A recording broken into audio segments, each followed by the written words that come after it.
அமெரிக்காவில் சட்டவிரோதமாக தங்கியுள்ள இந்தியர்களை நாடு கடத்துவதற்காக கைது செய்யும் படலம் தொடங்கிவிட்டதாகவும், காலிஸ்தான் பிரிவினவாத குழுக்களுடன் தொடர்பில் இருக்கும் சீக்கியர்களை குருத்வாராக்குள் புகுந்து போலீசார் கைது செய்து வருவதாகவும் தகவல்கள் வெளியாகியுள்ளன. அமெரிக்க அதிபராக ட்ரம்ப் வந்தாலும் வந்தார், அவரது அலப்பறையான நடவடிக்கைகளால் உலக நாடுகள் நடுக்கத்தில் உள்ளன.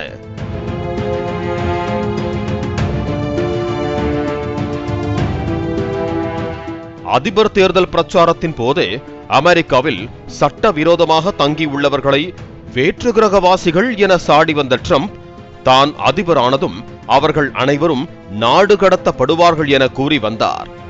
ட்ரம்பின் இந்த முடிவுக்கு பல்வேறு மனித உரிமை அமைப்புகள் கண்டனம் தெரிவித்து வந்தன. நாடு கடத்தப்படுவோரின் வாழ்வாதாரம் முழுவதுமாக பாழாகிவிடும் என போப் பிரான்சிஸ் வருத்தம் தெரிவித்திருந்தார். அதிபராக பொறுப்பேற்றதும் மெக்சிகோ எல்லையில் அவசர நிலையை பிரகடனப்படுத்திய ட்ரம்ப், சட்டவிரோதமாக வருவோரை தடுப்பதற்காக 4000 ராணுவ வீரர்களை அங்கு குவிக்க வைத்தார். கடந்த சில நாட்களாக அமெரிக்காவில் சட்டவிரோதமாக தங்கியிருந்தவர்கள் தினமும் சராசரியாக 500 பேர் கைது செய்யப்பட்டு வருகின்றனர்.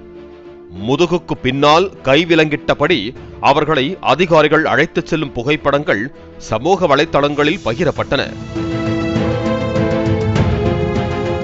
அவ்வாறு கைது செய்யப்பட்ட 100க்கும் மேற்பட்ட கொலம்பியா நாட்டவர்கள் இருக்கை, ஏசி போன்ற வசதிகள் இல்லாத 2 ராணுவ விமானங்கள் மூலம் கொலம்பியாவுக்கு நாடு கடத்தப்பட்டனர். அந்த 2 விமானங்களையும் தங்கள் நாட்டில் தரையிறங்க கொலம்பியா அரசு அனுமதிக்காததால் அவை அமெரிக்காவுக்கே திரும்பின. சர்வதேச அரங்கில் இது ட்ரம்புக்கு தலைகுனிவாக பார்க்கப்பட்டது. இதனால் ஆத்திரமடைந்த ட்ரம்ப், கொலம்பியாவில் இருந்து அமெரிக்காவுக்கு ஏற்றுமதி செய்யப்படும் பொருட்களுக்கு 25% வரி விதிக்கப் போவதாக தெரிவித்தார்.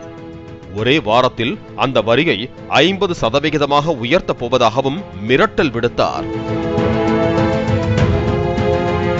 வரி உயர்வால் கொலம்பியாவில் பொருளாதாரம் கடுமையாக பாதிக்கப்படும் என அந்நாட்டு எதிர்க்கட்சிகள் குரல் கொடுக்க தொடங்கின. இதையடுத்து கொலம்பியாவை ஆளும் இடதுசாரி கட்சியின் அதிபரான குஸ்டவோ பெட்ரோ தனது நிலைப்பாட்டை மாற்றிக்கொண்டார். அமெரிக்காவில் இருந்து நாடு கடத்தப்படும் அனைவரையும் ஏற்றுக்கொள்ள தயாராக உள்ளதாக அவர் தெரிவித்தார். அதே சமயம் அவர்களை குற்றவாளிகளைப் போல ராணுவ விமானத்தில் அனுப்பாமல் பயணிகள் விமானத்தில் அனுப்பி வைக்குமாறு அவர் கேட்டுக்கொண்டார்.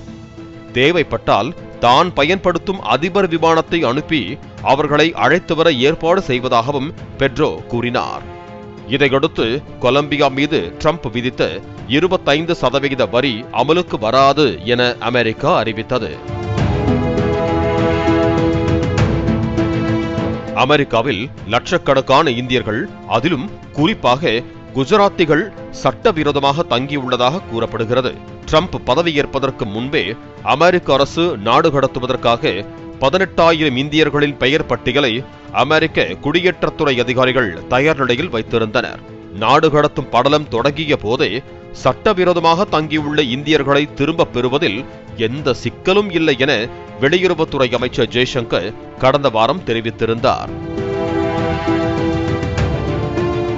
இந்தியர்களை தேடும் பணிகள் ஆரம்பித்து விட்டதாகவும், சீக்கிய குருத்வாராக்களில் நுழைந்து காவல்துறையினர் தேடி வருவதாகவும் தகவல்கள் வெளியாகி உள்ளன. குருத்வாராவுக்குள் காவலர்கள் நுழைய மதகுருக்கள் எதிர்ப்பு தெரிவித்ததாகவும் கூறப்படுகிறது. வழிபாட்டு தலங்களில் சோதனையிடக்கூடாது என ஜோ பைடன் ஆட்சியில் அமலில் இருந்த விதி தற்போது நீக்கப்பட்டு விட்டதாக தெரிவித்த காவலர்கள் கைது நடவடிக்கையை முடுக்கிவிட்டிருக்கிறார்கள். இந்த நிலையில் கொலம்பியர்கள் நாடு கடத்தப்பட்டதை போலவே இந்தியர்களும் ராணுவ விமானங்களில் நாடு கடத்தப்படுவார்களா என கேள்வி எழுந்துள்ளது.